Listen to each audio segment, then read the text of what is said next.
പ്രിയപ്പെട്ടവരെ, സുഖമാണല്ലോ? Welcome to day 35 of our journey.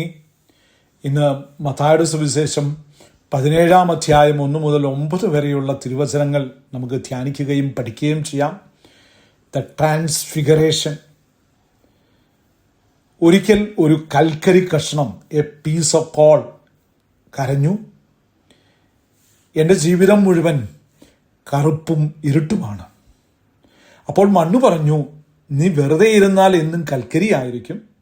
പക്ഷേ അല്പം ചൂടും മർദ്ദവും, പ്രഷർ ആൻഡ് ഹീറ്റ് സഹിക്കാൻ തയ്യാറായാൽ നീ തിളങ്ങുന്ന വൈരിക്കല്ലായി, ഡയമണ്ടായി മാറും. നമ്മുടെ ജീവിതത്തിലെ കഷ്ടപ്പാടുകൾ നമ്മെ നശിപ്പിക്കാനല്ല, മറിച്ച് നമ്മുടെ ഉള്ളിലെ ദൈവ തേജസ് പുറത്തു കൊണ്ടുവരാനാണ്.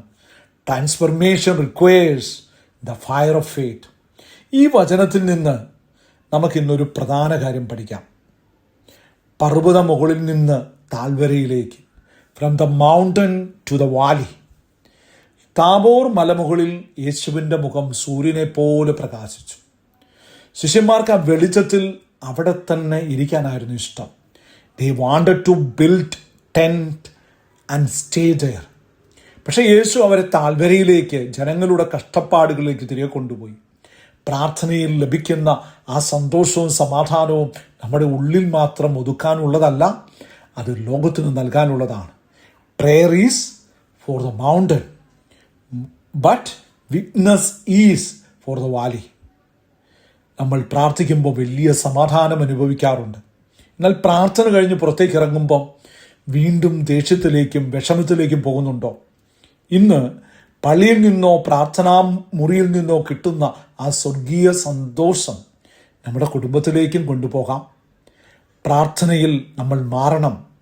ആ മാറ്റം മറ്റുള്ളവർക്ക് നന്മയായി മാറണം. Don't just enjoy God's presence, carry his light into your daily struggles. Let your face reflect the peace you found in prayer. പ്രാർത്ഥനയുടെ പ്രകാശം ജീവിതത്തിൽ പ്രവൃത്തിയായി മാറട്ടെ. Let the glory of prayer become the grace of action.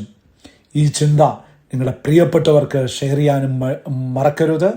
ദൈവം നമ്മെ അനുഗ്രഹിക്കട്ടെ.